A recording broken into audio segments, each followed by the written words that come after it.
Jadi teman-teman yang dirahmati Allah SWT, di situ kita bisa ngukur, kita nih yakin gak sih sama Allah sebetulnya? Karena kalau kita nggak terlalu yakin sama Allah, wajar kalau gitu kehidupan kita itu agak-agak banyak tersendat. Soalnya kenapa? Aku tergantung prasangka hambaku kepadaku. Ya kita sendiri yang jadi jawabannya. Gimana kita yakin sama Allah, kayak gitulah Allah ngasih ke kita. Saya sering membuktikan hal-hal kayak gitu, agak sedikit spekulasi tapi ke Allah. Jangan spekulasi ke makhluk.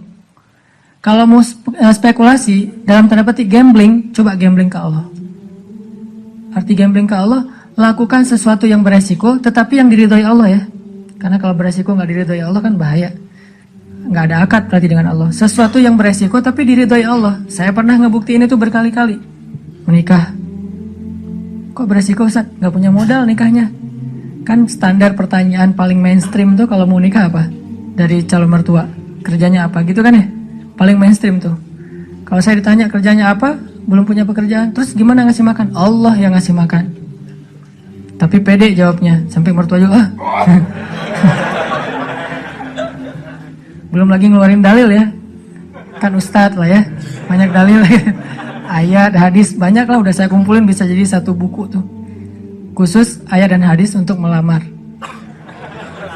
Mudah-mudahan nanti bisa di-share ayat dan hadis bahan untuk melamar, nembak calon mertua lah. Pak, itu ada tuh hadis ya, cuman saya agak-agak ragu nih bunyinya kayak gimana tuh, kurang lebih sih yang pernah saya dengar dari Ustadz, nih hadis sahih loh Pak. Kalau datang seorang pemuda yang baik akhlaknya gitu kan ya, jangan ditolak. Itu saya pernah dengar, Bapak pernah dengar? Pernah sih. Nah gimana Pak? Saya beres langsung urusan. Masa dia mau nolak hadis kan ya, ingkar sunnah tuh jadinya bahaya. Duh, jangan pakai hadis deh dan segala macam. Nggak mungkin dia ngomong kayak gitu. Nikah tuh nggak punya modal, tapi ya bismillah aja lah. Gambling kan. Masa saya mau taat kepada Allah dibiarin telantar kan nggak mungkin. Kan menikah itu untuk taat kepada Allah kan. Gua hawa nafsu. Emang hawa nafsu. Masa nikah nggak pakai hawa nafsu? Ini ada yang keliru di masyarakat kita. Katanya nggak boleh menikah karena hawa nafsu. Bukankah nikah itu adalah solusi buat hawa nafsu? Lo nikah nggak karena Allah tuh, karena nafsu. Nggak berbenturan dua hal ini. Tapi kalau dia menikah karena hawa nafsu dan ingin menghalalkan dengan terhormat hawa nafsu itu namanya karena Allah. Nggak ada cerita karena Allah berarti nggak melibatkan hawa nafsu. Nggak kayak gitu sih bahasanya. Sama kayak kita kerja nih. Lo kerja karena pengen gaji itu bukan karena Allah. Pengen gaji dan karena Allah itu nggak berbenturan. Kenapa kita pengen gaji? Karena kita pengen mendapatkan rezeki yang halal dan menafkahi keluarga. Dan itu semuanya karena Allah. Jadi nggak dibilang, gue jangan mengharapkan gaji, harapkan pahala. Pahala itu salah satunya gaji. Karena pahala dalam bahasa Arab nggak ada pahala, yang ada al-jaza, al-ajru. Al-jaza itu artinya balasan, al-ajru itu artinya upah.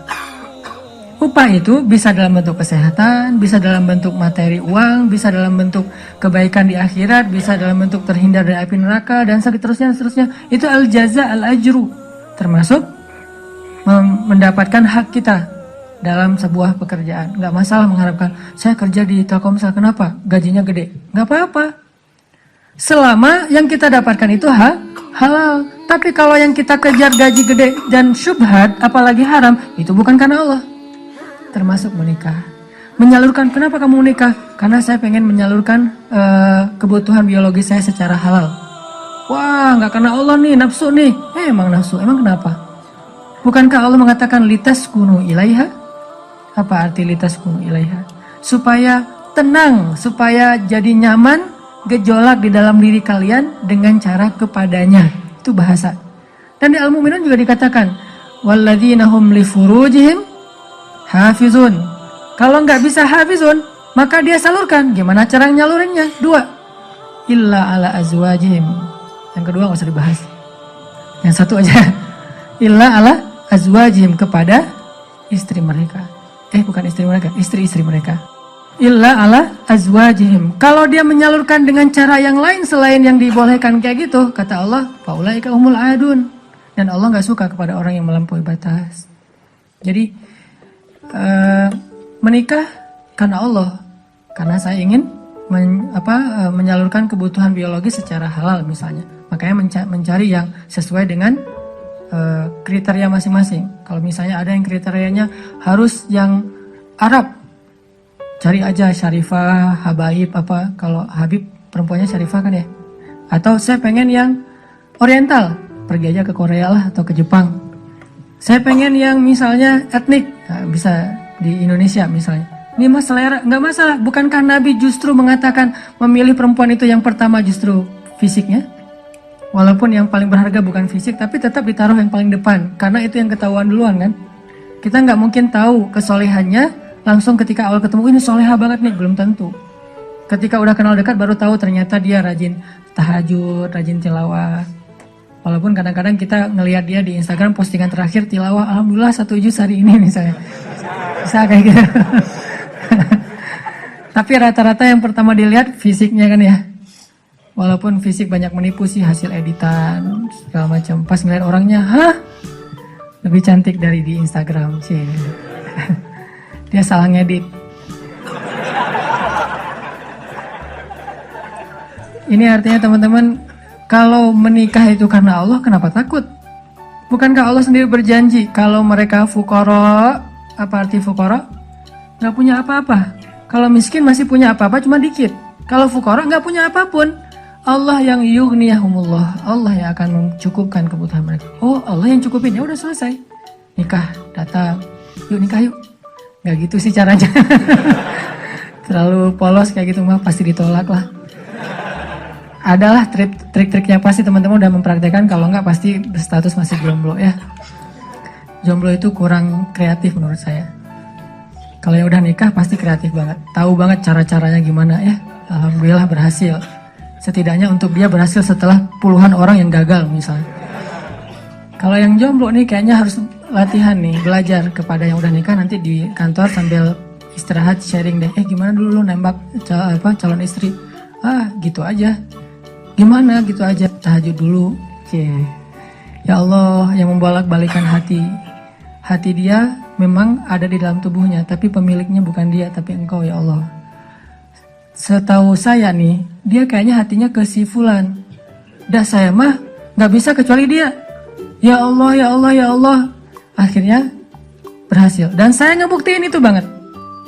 Saya sering bilang, saya itu bukan tipe istri saya loh. Sangat bukan tipe istri saya. Ada 4 hal yang pantang buat istri saya. 4-4-nya ada di saya.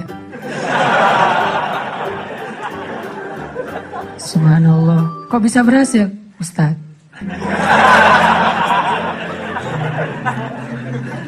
Dia berdoa, ya Allah, jangan itu, jangan itu, jangan itu, jangan itu.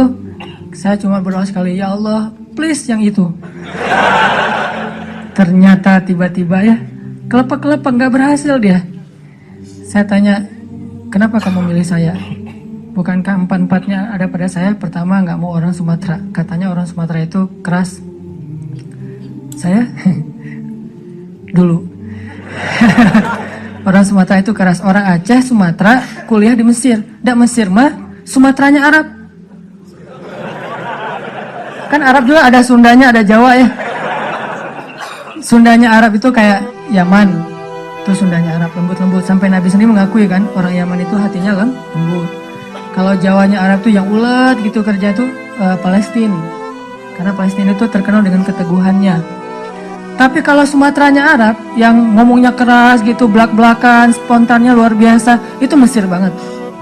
Di Mesir nggak ada ceritanya kita nunggu Damri itu nggak ada. Yang ada ngejar Damri.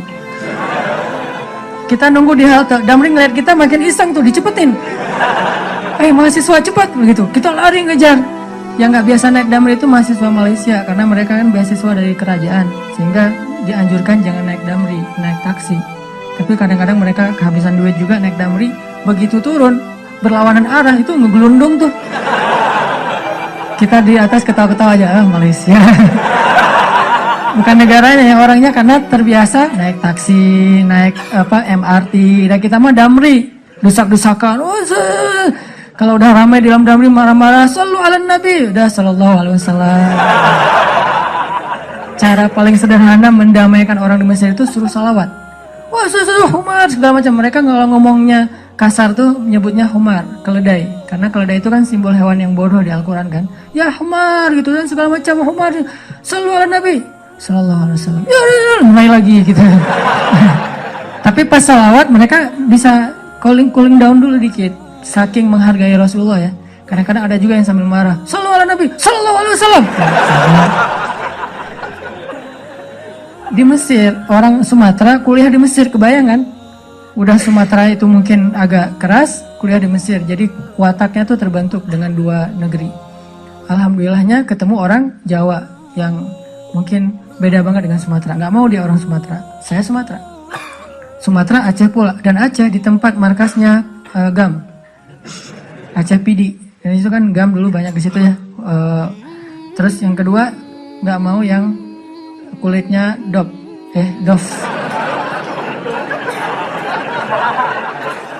Kebanyakan ke pantai misalnya. Saya nyebutnya nggak dop sih, nyebutnya eksotis gitu. Ketiga, nggak mau yang berewokan. Nggak usah tanya kenapa. Keempat, nggak mau anak pesantren. Ini juga nggak tahu kenapa nih. Empat-empatnya ada di saya nih. Ya Allah, please jangan itu. Ya Allah, saya pengennya itu. Kuat-kuatan doa. Ternyata doa saya lebih diijabah. Tadi kan, Ustaz. Pas ketemu sama dia, kenapa kamu mau sama saya? Padahal empat-empatnya ada di saya. Karena kamu punya yang kelima. Apa? Hati kamu.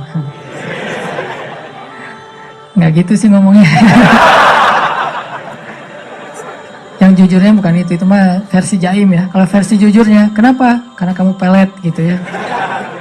Peletnya pakai apa? Pakai Al-Quran. Begitu ketemu, Bismillahirrahmanirrahim. Ria-ria dikit lah.